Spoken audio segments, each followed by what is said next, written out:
Bonjour à toutes et à tous. Dans la paracha de cette semaine, la paracha de Vaïra, on continue avec l'épopée de notre cher patriarche Abraham et sa femme Sarah. Au tout début de la paracha, Abraham Avinu reçoit des anges alors qu'il était souffrant de la circoncision qu'il avait opérée quelques jours avant. Il les reçoit chez lui d'une manière incroyable et c'est là qu'il apprend que très bientôt il va avoir un nouvel enfant du nom de Yitzhak. Sarah est un peu perturbée, mais elle accepte cette magnifique nouvelle. La Torah continue en nous disant qu'Avraham Avinu se déplace dans la ville de Guérar. Et à nouveau, Sarah se fait kidnapper par le roi, un certain Avimelech. Cet homme, Avimelech, est un homme très pieux, qui s'est renseigné avant de prendre Sarah pour savoir si elle était mariée ou pas. Pourtant, dans un rêve, Dieu lui annonce « Tu vas mourir ». Avimelech lui dit « Pourquoi je mourrais? Je me suis renseigné, c'est pas de ma faute s'ils m'ont menti. » Et là, la Gemara nous explique cette réponse que Hachem va faire à Avimelech.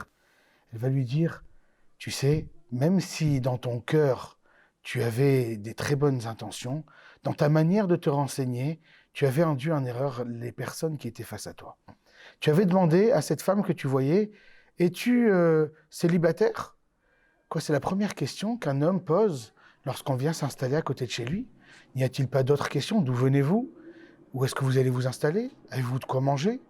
Lorsqu'une personne s'enquiert uniquement du statut marital d'une femme, c'est qu'il semblerait qu'il a des idées derrière la tête. Et donc, le Talmud de nous expliquer que ce qu'on nous reproche à Avimelech, ça n'est pas d'avoir uniquement une bonne réflexion, une bonne pensée, on lui demande de réfléchir aussi à ses actions et à la portée que ces actions peuvent avoir. Et donc si dans sa question, il transmet malgré lui le fait qu'il a une vision assez libertine de son royaume, eh ben, même si c'est malgré lui, on pourra lui reprocher.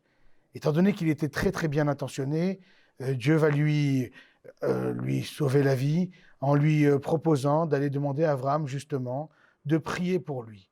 Et lorsque Abraham va prier pour que Avimelech puisse se sortir de la maladie dans laquelle il était en train de sombrer, Avimelech va donc retrouver la vie, il va guérir et tout ira bien.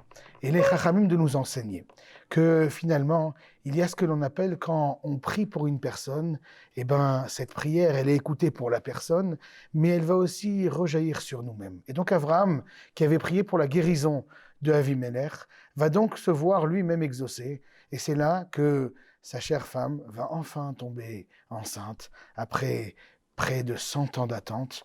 Ils vont donner naissance à ce magnifique garçon qu'ils vont appeler Yitzhak. Yitzhak qui veut dire cette joie, ce rire, cette joie que tout le monde ressentait, que tout le monde avait eu lorsque le cher patriarche Abraham avait eu enfin un enfant de Sarah. Dans cette paracha et dans la paracha de la semaine dernière, Abraham nous reçoit cette promesse d'Hachem qu'il va avoir une terre. Cette terre, on lui promet, en lui disant « va la voir et elle n'appartiendra à toi et à ta descendance ». Une autre fois, on lui dit « marche sur cette terre pour que tu puisses te l'approprier ». Le Kli Atkar, un commentateur, s'interroge un petit peu sur cette double manière d'acquérir les choses. Est-ce qu'il faut que je les voie ou est-ce qu'il faut que je marche pour acquérir ? Et là, nos sages nous expliquent qu'en fait, Abraham devait acquérir la terre de deux manières différentes, d'une manière spirituelle et d'une manière matérielle. D'une manière spirituelle, c'est de voir dans cette terre toute la portée spirituelle qui est présente sur la terre d'Israël et qui est une sorte de miroir de la présence d'une Jérusalem dans l'au-delà auprès d'Hachem. Et il y a une terre qui, elle, s'acquiert de manière physique. Il marche, il s'approprie comme on s'approprie un terrain.